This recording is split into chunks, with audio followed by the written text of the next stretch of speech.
Hello friends, इस video में हम डिस्कस करने वाले हैं बच्चे और सीखना का लास्ट यूनिट 8वां यूनिट जो कि खेलों से संबंधित है। यूनिट आपका 6 नंबर का है और हम सभी महत्वपूर्ण बिंदु इस वीडियो में डिस्कस करने वाले हैं जिनसे आप 6 नंबर इस यूनिट में पक्के कर पाएंगे। तो वीडियो को पूरा देखिए। चैनल पर नए हैं तो सब्सक्राइब कर लीजिए इसी तरह के इंपॉर्टेंट वीडियोज़ के लिए। और दोस्तों, इस पेपर के बाकी सभी यूनिट्स को आप प्लेलिस्ट ऑप्शन पर जाकर के देख पाएंगे।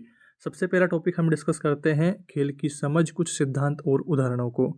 यहाँ पर देखिए, खेल स्वप्रेरित एवं स्वनिर्देशित होते हैं। खेल एक स्वाभाविक और आत्म प्रेरित प्रक्रिया है जिसके लिए किसी को कहना नहीं पड़ता है। खेल पर बने सिद्धांत बच्चों के खेल को समझने में मदद करते हैं। स्विस मनोवैज्ञानिक पियाजे के अनुसार खेल बच्चों को उनके परिवेश में विभिन्न सामग्रियों से अंतःक्रिया करने से भरपूर अवसर देते हैं, जिससे बच्चे अपने संसार के बारे में ज्ञान निर्मित कर पाते हैं। इस तरह से खेल संज्ञानात्मक विकास के लिए प्राथमिक संदर्भ प्रदान करता है। इसी प्रकार वाइगोत्स्की ने भी अपने सामाजिक सांस्कृतिक सिद्धांत में बच्चों के विकास के संदर्भ में खेलों की भूमिका का वर्णन किया है। उनके अनुसार समाज और संस्कृति का बच्चे के विकास पर गहरा प्रभाव पड़ता है। अब हम बात करते हैं खेलों की विशेषताओं को लेकर के। पहली विशेषता है, खेल स्वप्रेरित और स्वनिर्देशित होते हैं। खुद से ही प्रेरणा मिलकर के हम खेल पाते हैं और स्वनिर्देशित रहते हैं। खेल की प्रक्रिया ज़्यादा महत्वपूर्ण है, न कि परिणाम। खेल में मानसिक नियम होते हैं। खेल कल्पनाशील और सृजनात्मक होते हैं। खेल आनंददायी होते हैं। वयस्क प्राय ऐसा मानते हैं कि जब बच्चे खेल रहे हैं तो उस क्रिया के बारे में गंभीर नहीं होते हैं। यह धारणा सही नहीं है। बच्चे अपने खेल को बहुत गंभीरता से लेते हैं। जो कि आपने नॉर्मली अपने आसपास जब बच्चे खेलते हुए देखा होगा अपने बच्चों को, तब देखा होगा कि वो खेल के प्रति कितने सजग रहते हैं, सभी नियमों को फॉलो करते हुए। जिस तरह से बड़े क्रिकेट खेलते हैं या बड़े कोई और फुटबॉल वगैरह कोई और मैच खेलते हैं, कोई भी खेल खेलते हैं, तो उनको देखते हुए उनका अनुसरण करने की कोशिश करते हैं। जिस प्रकार से बड़े सभी रूल्स को फॉलो करते हैं, उसी प्रकार से बच्चे भी रूल्स को फॉलो करने की कोशिश करते हैं और अपने खेलों के प्रति गंभीर रहते हैं।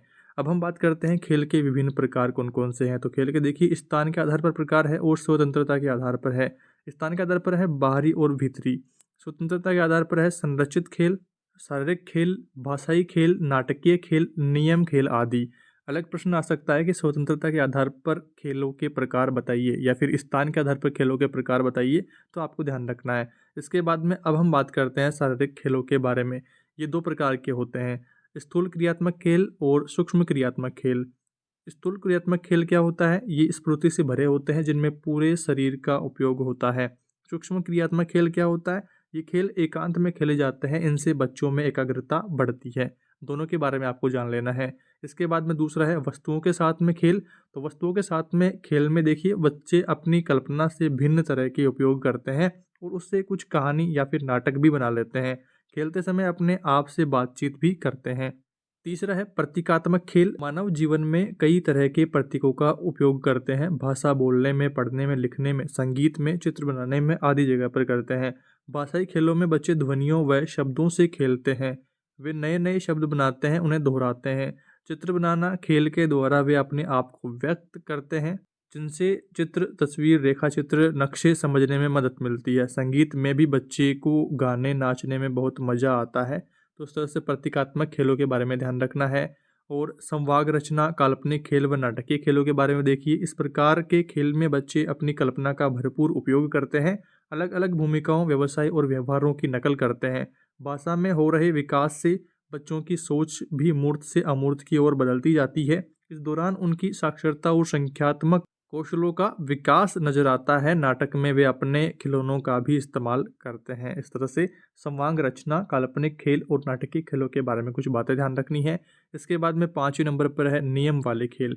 नियम वाले खेलों में देखिए, बच्चों को अपनी दुनिया को समझने में बड़ा आनंद आता है, जिस कारण वे नियमों में रुचि रखते हैं और वे खेल के अपने नियम भी बना लेते हैं। इसमें शामिल है शारीरिक खेल, बौद्धिक खेल। शारीरिक खेल में देखिए, पकड़म पाटी, छिपन छिपाई, पोशंपा, सेतोलिया आदि। बौद्धिक खेलों में अष्टचंगा, पचीसी, ताश के खेल आदि। इन खेलों से भाषाई विकास होता है क्योंकि इनमें बच्चों को नियमों को समझना, उन पर सवाल उठाना और चर्चा करनी पड़ती है।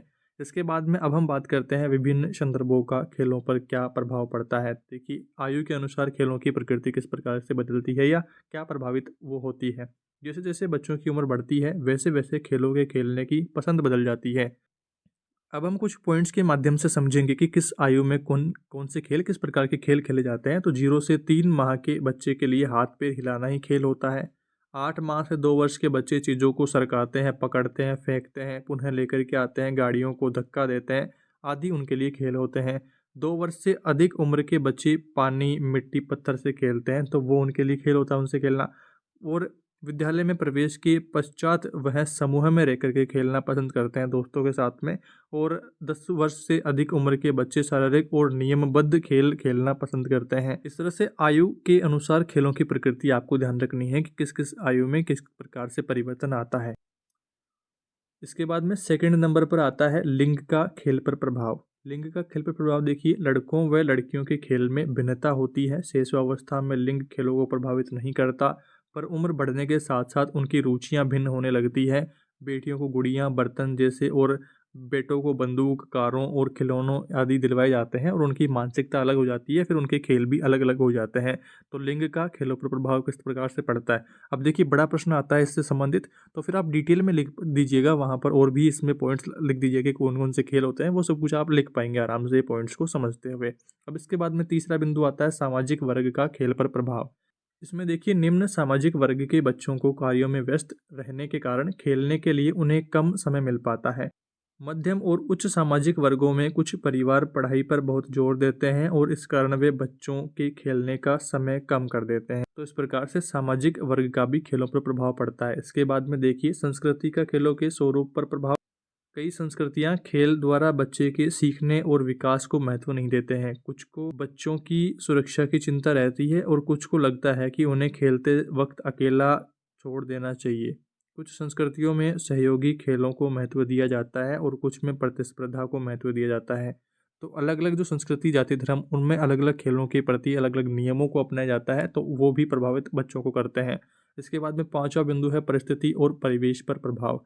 परिस्थिति और परिवेश में प्रभाव में देखिए शहर में खेलने की खुली जगह कम मिल पाती है, पेड़ पौधे भी बहुत कम देखने को मिलते हैं। इसी की तुलना में ग्रामीण क्षेत्र में खुली जगह अधिक मिलती है और बच्चे प्रकृति के अधिक समीप होते हैं। तो परिस्थिति और परिवेश भी बच्चे के खेलों को प्रभावित करता है। इसके बाद में अब हम बात करते हैं बच्चों को समझने, सीखने, सिखाने एवं विकास में खेलों का क्या महत्व रहता है, उनके बारे में हम बात करते हैं। पहला बिंदु है बच्चों के संज्ञानात्मक विकास में खेलों का महत्व। बच्चों को अपनी रुचि के अनुसार क्रियाएं चुनने के अवसर दिए जाएं तो वे खेल ऐसे चुनते हैं जो चुनौतीपूर्ण हो। इस तरह से वह उन चीज़ों को सीखते हैं जिन्हें सीखने के लिए तैयार रहते हैं। सीखने की प्रक्रिया बोझिल न होकर के आनंददायी बन जाती है अगर उनके रुचि का काम करा जाए तो। दूसरा बिंदु है कल्पनाशीलता एवं सृजनात्मकता के विकास में खेल का महत्व। खेल में बच्चे कल्पना द्वारा अलग अलग भूमिकाएं निभाते हैं। वे आमतौर पर नाटकीय खेलों में माता पिता के काम या टीवी के प्रिय चरित्र की नकल करते हैं। खेल कल्पना शक्ति को विकसित करता है। तीसरा बिंदु है शारीरिक व क्रियात्मक विकास में खेल की भूमिका। इसमें देखिए क्रियात्मक कौशलों विकास अभ्यास पर निर्भर करता है। खेल अभ्यास के पर्याप्त अवसर प्रदान करता है। शारीरिक खेलों से बच्चे का पढ़ाई में रुचि व ध्यान बढ़ता है। इसके बाद में चौथा बिंदु है भाषाई विकास में खेल का महत्व। खेल के दौरान बच्चे आकृतियां बनाते हैं जो अक्षर पहचानने में मदद करती है। खेल खेल में बच्चे बोलना भी सीख जाते हैं, तो भाषाई विकास जो है वो खेलों में महत्व अच्छा करता है यहाँ पर। और इसके बाद में पांचवा बिंदु है सामाजिक व भावात्मक विकास में खेल की भूमिका। इसमें देखिए खेल की क्रियाएं बच्चों को हर्ष, उल्लास, भय, क्रोध जैसी भावनाएं व्यक्त करने का अवसर देती है। इससे बच्चे का धीरे धीरे सामाजिक संपर्क भी बढ़ता है। तो इस तरह से दोस्तों इस 8वीं यूनिट में आपको कुछ महत्वपूर्ण बिंदु ध्यान में रखने हैं। उम्मीद करता हूँ आपके सारे डाउट्स इस वीडियो में दूर हुए हैं। फिर भी कोई डाउट रहता है, फिर भी आपकी कोई समस्या रहती है, कमेंट करके जरूर बताइएगा। दोस्तों हमने कोशिश करी है सभी महत्वपूर्ण बिंदुओं पर चर्चा करने की। अगर आपके पास सीरीज या बुक है और आपके पास अधिक टाइम रहता है इन सभी चीज़ों को पढ़ने के लिए और ज़्यादा डिटेल में, तो आप उनकी मदद ले सकते हैं और अच्छी ज़्यादा तैयारी करने के लिए। बट एटलीस्ट कम समय में आपको जो वीडियो में बताए गए टॉपिक्स हैं उनको जरूर से क्लियर कर लेना है। और बच्चे और सीखना पेपर के बाकी सभी यूनिट्स को देखने के लिए प्लेलिस्ट ऑप्शन पर जाइए। प्लेलिस्ट से दोस्तों आप यूनिट वाइज सारे वीडियोस को देख करके अपनी एग्जाम की अच्छी तैयारी कर पाएंगे। और साथ में दोस्तों बाकी सभी सब्जेक्ट्स के भी वीडियोज़ चैनल पर अवेलेबल हैं, जिनकी भी आप अच्छी तैयारी कर पाएँगे। तो प्लेलिस्ट ऑप्शन पर जाइए, वहाँ से आपके सारे डाउट्स क्लियर हो जाएँगे और आपको पता लगेगा कि कौन-सा यूनिट में आपको क्या-क्या पढ़ना है, किस तरीके से तैयारी करनी है, कौन-सा यूनिट कितने नंबर का है और हमें क्या-क्या पढ़ना है। तो सब कुछ आपको वीडियोज़ में मेंशन किया हुआ है। फिर भी कोई दिक्कत रहती है, फिर भी आपको कोई समस्या रहती है, कमेंट करके ज़रूर बताइए। चैनल पर नए हैं तो सब्सक्राइब कर लीजिए इसी तरह के इन्फॉर्मेटिव वीडियोज़ के लिए और वीडियो को लाइक ज़रूर करें, अपने दोस्तों तक भी शेयर करें। Thank you for watching this video.